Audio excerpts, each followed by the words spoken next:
மயிலாடுதுறை மாவட்டம் பூம்புகார் சட்டமன்ற தொகுதியில் சுயேட்சை வேட்பாளராக போட்டியிடுபவர் நாம் மக்கள் இயக்க தலைவர் வழக்கறிஞர் சங்கமித்ரன்.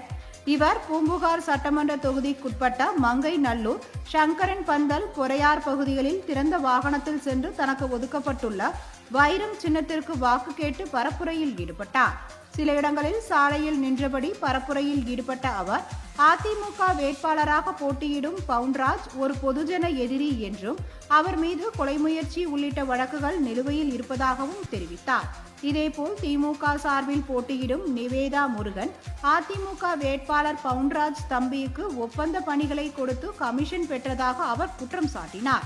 எனவே பூம்புகார் தொகுதியில் மக்கள் அதிமுக திமுக வேட்பாளர்களை தோற்கடிக்க வேண்டும் என்றும் அதற்காகத்தான் சுயேட்சையாக போட்டியிடுவதாகவும் அவர் தெரிவித்தார். இப்படி அயோக்கியத்தனமாக இருக்கக்கூடிய அக்கிரமம் பிடித்து சாதிவெறி பிடித்திருக்கின்ற பவுன்ராஜ் மீது 274 2012 என்கிற ஒரு வழக்கு 2012 பவுன்ராஜ் மீது போடப்படுகிறது. 274 வழக்கு போடப்படுது. இந்த வழக்கில் திருநாட்சவன் கொலை முயற்சி வழக்கு, அந்த கொலை முயற்சி வழக்கு போடப்படுகிறது. 10 ஆண்டு காலம் அனைத்து இந்திய அண்ணா திராவிட முன்னேற்ற கழகம் தமிழகத்தில் ஆட்சி செல்கிறது.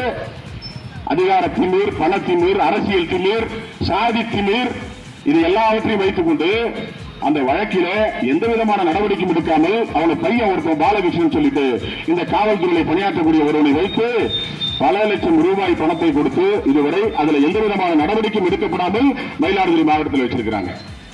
இப்படிப்பட்ட ஒரு கொலை முயற்சி வழக்கிலே தொடர்புடைய ஒரு மிகப்பெரும் குற்றவாளி, ஏற்கனவே குணசீலன் மகன் குணசீலனை கொலை செய்த ஒரு குற்றவாளி இந்த மண்ணிலே இன்றைக்கு பூம்புகார் தொகுதியிலே தொடர்ந்து 5வது முறையாக போட்டியிடுகிறார் என்று சொன்னால் இதை எப்படி இந்த மக்கள் பார்க்கிறார்கள்?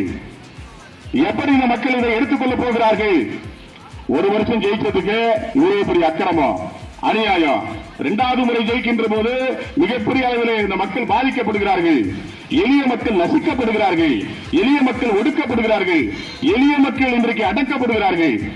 ஆனால் அவனை எதிர்த்து யாராலும் எதுவும் செய்ய முடியவில்லை என்ற ஒரே ஒரு காரணத்தின் அடிப்படையில் தான் நாங்க வந்திருக்கிறோம். நீ என்ன வெட்டினாலும் களத்தில் நிற்போம், நீ என்ன குத்தினாலும் நாங்கள் களத்தில் நிற்போம்.